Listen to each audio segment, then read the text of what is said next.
Hello football fans. Olympic ফুটবলে সরাসরি খেলার আগে একটি কোয়ালিফাই টুর্নামেন্ট খেলে দলগুলো, যাকে প্রি অলিম্পিক বা প্রাক অলিম্পিক টুর্নামেন্ট বলা হয়। দক্ষিণ আমেরিকার কনমেবল অঞ্চল থেকে দুই গ্রুপে 10 দল লড়াই করবে এবারের প্রাক অলিম্পিক টুর্নামেন্টে, যা শুরু হবে আগামী 21শে জানুয়ারি থেকে এবং শেষ হবে 11ই ফেব্রুয়ারি। এবারের টুর্নামেন্টের স্বাগতিক দল হচ্ছে ভেনেজুয়েলা। দেশটি 3টি ভেন্যুতে অনুষ্ঠিত হবে এবারের প্রাক অলিম্পিক টুর্নামেন্ট। প্রাক অলিম্পিকে দুই গ্রুপে খেলবে 10 দল। অনূর্ধ্ব 23 দলের এই টুর্নামেন্টে ব্রাজিল রয়েছে গ্রুপ এতে, আর আর্জেন্টিনা রয়েছে বি গ্রুপে। এ গ্রুপে ব্রাজিলের সঙ্গে রয়েছে কলম্বিয়া, ইকুয়েডর, ভেনেজুয়েলা এবং বলিভিয়া। আর বি গ্রুপে আর্জেন্টিনার সঙ্গে রয়েছে প্যারাগুয়ে, উরুগুয়ে, চিলি ও পেরু। প্রাক অলিম্পিক টুর্নামেন্টটি অনেকের কাছে গুরুত্ব পাওয়ার মূল কারণ হচ্ছে ব্রাজিল ও আর্জেন্টিনার লড়াই দেখার। এবারে টুর্নামেন্টে একই গ্রুপে না পড়ায় শেষ 4 বাদে ব্রাজিল ও আর্জেন্টিনার লড়াই দেখা যাবে না। ইকুয়েডর ও কলম্বিয়ার ম্যাচ দিয়ে শুরু হবে কনমেবল অঞ্চলের প্রাক অলিম্পিক টুর্নামেন্টের খেলা।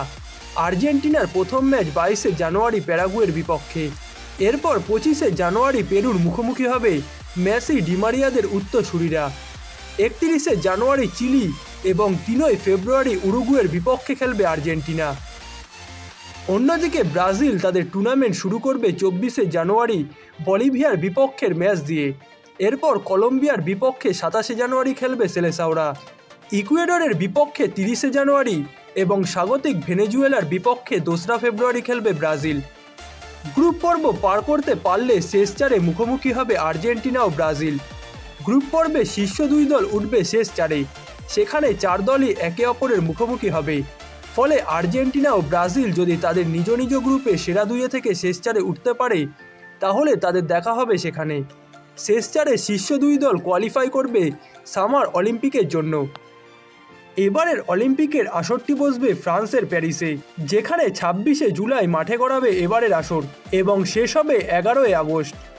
ল্যাটিন আমেরিকায় কোপা আমেরিকার আসরটি শেষ হওয়ার পরই প্যারিসে অনুষ্ঠিত হবে এবারের অলিম্পিকের অনুষ্ঠানটি, যেখানে বর্তমান বিশ্ব চ্যাম্পিয়ন লিওনেল মেসি ও অ্যাঞ্জেল ডিমারিয়ার আর্জেন্টিনার পক্ষ থেকে খেলার কথা আছে।